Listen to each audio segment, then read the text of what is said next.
Hello, YouTubers, friends, compatriots, bootlickers, shills, debt slicers, peasants, vassals, minions, meat sacks. I'm usually welcome. And as promised, and certainly my older viewers know, I like to focus in on some broader topics. And I know that's not very sexy for a lot of people. Pretty much a 90% of YouTube pundits tend to focus in on the daily distractions and all the political insanity and post 3 or 4 videos a day on things like that. And a lot of that, I like to cover some of it, but a lot of it's just bread and circus. They're just throwing out treats at the Coliseum while the people are slaughtered in the ring. And I don't blame them. I mean, a lot of them are making money off that, off of this, so they have a lot of interest in uh, pushing out the so-called daily news and making inane commentary and then cashing in. But as I mentioned, I'll be doing a separate video at some point on the alternative news industrial complex. But today I want to talk about the elites, and the elites are all the same. They're all the same all over the globe. They're an aristocracy. There's dynasties. There's monarchies, and they have never changed, and they never will change. We do see uh, governments toppled. I noticed in Europe today, in the European Parliament, Macron's losing, and the ruling party in Germany is losing. And a lot of the people are reacting to this, and they want some big changes because the last few years have certainly been a disaster globally. And unfortunately, it's just the changing of the guard. They're going to usher in some new people that will also be disasters because, as I've mentioned many times, the left and right are essentially just two sides of one party, and they serve the elites. And the elites is what my topic is today. And I'm a scholar of history. In fact, I have a degree in German history and Germanics, and so I'm well versed in analysis and research and all the facts and places and names and things like that. So I feel qualified to talk about this, but this is going to be kind of general because if I did a video that covered all the topics related to this, I mean, it would have to be a mini series, an hour every night for 2 weeks. But I'm going to do it for you guys in probably less than 10 minutes, but I can't guarantee that. So let's get right down to it. So of course we have the pharaohs in Egypt, and they had a vast empire, and they lived like gods, literally lived like gods, and all their architecture and monoliths were created by mass slave labor. And all the monoliths, that's one of the things I always find fascinating, like all the great monuments across the globe that are held up and all the tourists flock to, they're all monuments to the wealthy. They're all monuments to the elites. So that's something to keep in mind, and just a weird irony of how things work out. But so we have the pharaohs and all the tens of thousands, of hundreds of thousands, and considering how long that empire was, probably millions of slaves built their iconic buildings and died, and then just got replaced by more slaves. And we have the Roman Empire. They used essentially the same model. The elites all lived like gods, and they had a huge slave population that built all their monuments and did all the dirty work. And once again, probably millions, if not tens of millions, probably died servicing that empire. And once again, I could go into all kinds of things about the Roman Empire, but I want to post in kind of broad strokes. Then we have the French Revolution. Of course, the French Revolution, once again, these people lived like gods. They had every luxury in life and were pampered and isolated from the peasants. And then the French Revolution happened because the people were starving, and they finally demanded to be fed by the government, and they were given rotten food. And so that's what caused the French Revolution, and that's how elites acted then, and they act now. Then we have the Russian Revolution, same blueprint as the French Revolution. The peasants just got pushed too far. The royal family there and Tsar Nicholas were living like gods, and everybody that catered to them were living like gods. And then they sent massive peasant armies into World War I to be slaughtered in a losing war. So they eventually rebelled, returned to Russia, and caused the Russian Revolution. And to tell you, to explain more what I mean about revolving doors, of course, the so-called peasants, replaced Tsar Nicholas, ushered in a communist government with Lenin at the head. And then the Lenin regime and the Stalin regime became even more oppressive than the uh, the czarist regimes had ever been. And once again, documented that tens of millions have died. And once again, all their iconic monuments spread across Russia were built by peasants, slaves, and serfs. And so that moves into the USSR era. I just covered that. Then we have China. China is another example. Of course, they were a bunch of warring warlords in previous years, and then they were colonized by all the European powers, and then Republicans, so-called Republicans in China with Chiang Kai-shek and the like, rebelled. They wanted a different kind of government, and they actually wanted to model their government on certain democratic ideals, and then the communists and Mao Zedong took over. And certainly there are some positive changes done under communist China and Mao Zedong, but of course, once again, tens and hundreds of millions died to serve that, and then they ended up with a more oppressive government than ever. And even though they're communists, of course, the elite class in China live like kings. They live like gods. And an incredible population in China, peasants, and practically slave labor that once again built all their great iconic monuments. And of course, that stretches back into Chinese history. All these older buildings in China, they were all constructed and built by probably slave labor, peasant labor. So we see that reoccurring theme. Then we have in the United States, one of my favorite examples is the elites and all the corporations like Dow and Ford that got together in 1933 and were big admirers of Hitler.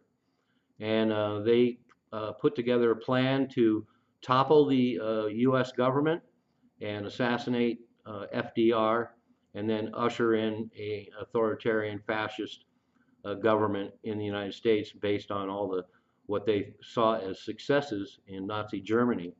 And that failed, and that's a video I want to do on that coup. It's one of the most astonishing events in American history.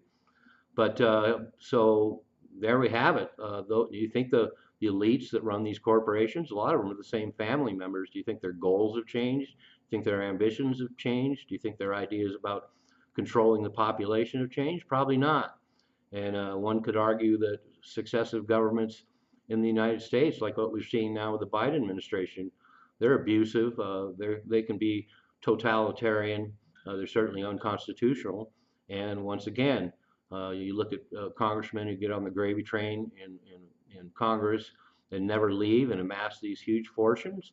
And even if they do leave, they amass even greater fortunes because then they go work for the corporations that they were supposed to be protecting the American people from before that. And the same thing goes with all the presidents. They amass huge wealth while they're presidents. And then when they get out of office, they get on the private gravy train and make $500,000 to $1 million a speech and put out books and basically become minions of the corporations.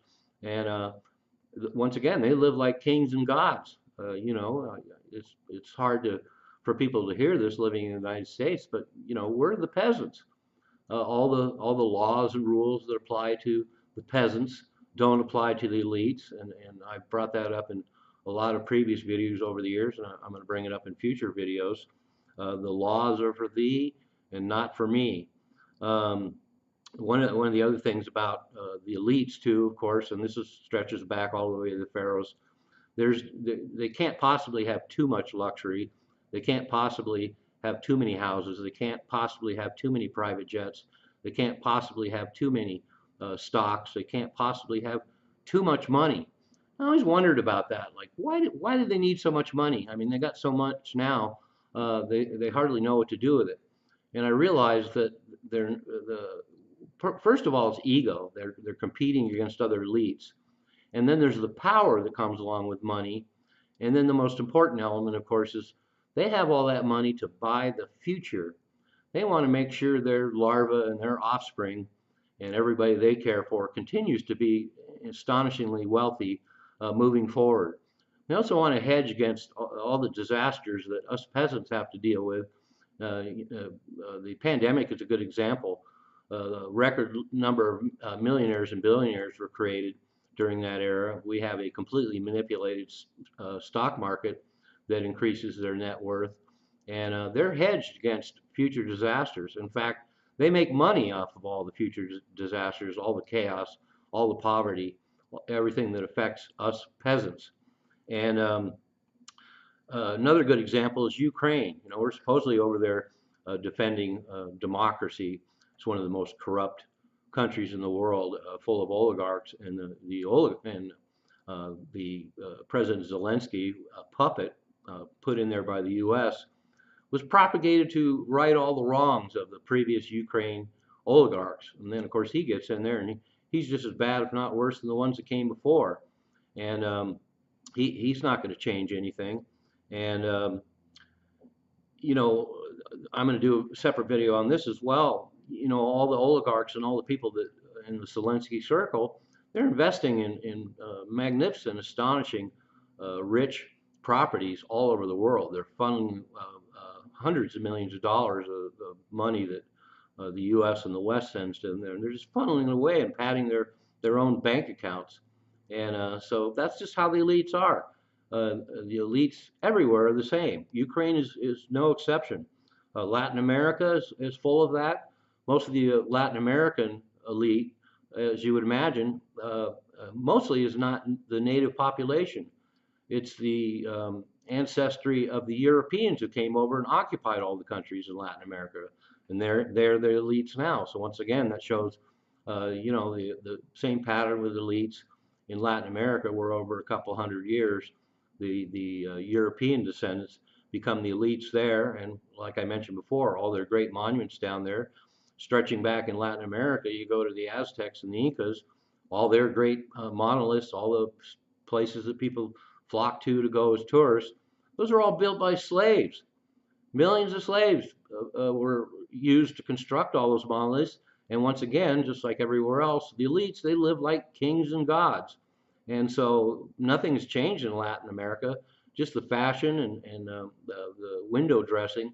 But the elites there now are hardly different. A glimmer of hope, of course, is happening in Argentina. New president there is a libertarian, and he's trying to right these wrongs. So it's nice to see some exceptions. And I'd like to think the best of what's going on in Argentina right now, but there's always the possibility that their new president could end up being a new form of elite. Africa is no exception either, though the level of civilization achieved in Africa isn't the same as in the West or the East. We have the same things. The African aristocracy are the ones that facilitated the slave trade. It was Africans who went into the continent of Africa and gathered up the people from other tribes and sold them to the Europeans to make a lot of money. Why? So they could live like kings and gods and all the peasants could suffer. That's been going on for hundreds of years in Africa, and it's going on now. Now we have a lot of despots spread across Africa. A lot of the despots in Africa were propped up with the former colonial powers in the U.S. and Europe. And once again, they live like kings, they live like gods, and the peasants suffer. They funnel away all the money, they buy all these rich properties all over the world. If anything bad happens there, they get the fuck out of Dodge. They go to their mansion in Belize or the mansion they bought in London. They're not going to stick around in these African countries when the peasants finally can't take anymore and revolt. And one other theme that informs this whole discussion, of course, is the divide and conquer. One of the reasons why none of these assholes are ever toppled is because they use divide and conquer. I'll just use the present example in the United States. You know, if the left and the right, a good example is the Tea Party and the Occupy movement, had a lot of values similar, things they didn't like about the government policies. Probably about 75% they had shared values. But those 25% difference was enough to make them think they were enemies and that they didn't share values. And the United States right now, with this false two-party system, the left and the right, disguises the fact that the Democrats and the Republicans, the elites, in the government, they have about 75% the same policies. They love perpetual war. They love corporate handouts. They love perpetual bank bailouts. They love insider trading. They spread the wealth amongst their friends and the elite classes. And once again, once they get up there and they're starting to make, being a millionaire is a chump change now. That's considered middle class. When you get up to their levels, they're talking about billions and now the hundreds of billions of dollars of wealth. And just like the elites stretching back to the ancient pharaohs in Egypt, they create monoliths to themselves. They own all these properties all over the world. They have every conceivable kind of mansion. They drive $500,000 million cars. They fly around in private jets, while the peasants, like ants, scatter and below and argue against each other. All a bunch of useful idiots. So anyway, once again, the peasants, historically, in every single historical epoch, every population, every single country, divide and conquer is used. And right now in the United States, they use the media, they use all the government agencies, they use political rhetoric to divide Americans who now hate each other. They hate each other. They hate each other like Raiders fans hate Seahawks fans. Like people from Washington hate people from Oregon, and people from California hate people from New York. It's just endless. So divide and conquer is a time-old technique. It's being used incredibly effectively right now. And the basis of it, the fucking elites have always been the same. They will never change. And unfortunately, the peasants purposely are so uneducated, they don't get it. The days come, there's never any turnover unless somehow things get so outrageous that the left and the right, or whatever you want to call it, in every country is so outraged and pushed so far to the limit that they can't take it anymore. And then they get together with their pitchforks and their torches, and they go after the elites. And just like the French Revolution and everything else, sometimes they manage to overturn the government and have a revolution. And then those despots are just replaced with new despots that just have some new kind of fake ideology. It doesn't matter whether they're communists or socialists or liberals or libertarians, monarchists. All the elites are the fucking same. So I guess my end message in this video, I'm a little impassioned about this issue, is everybody needs to cut their bullshit. Don't hate your neighbors. Don't hate the so-called left and the so-called right. Don't hate anybody. If you're going to hate anybody, hate the elites, hate the mediocre governments we have. We're all peasants. It's like the whole the Rothschilds and other leaders talked about the Black Lives movements and the whole idea that Black Lives Matter. And their viewpoint is, you're idiots. No lives matter. I'm a useful idiot. Don't you be one too?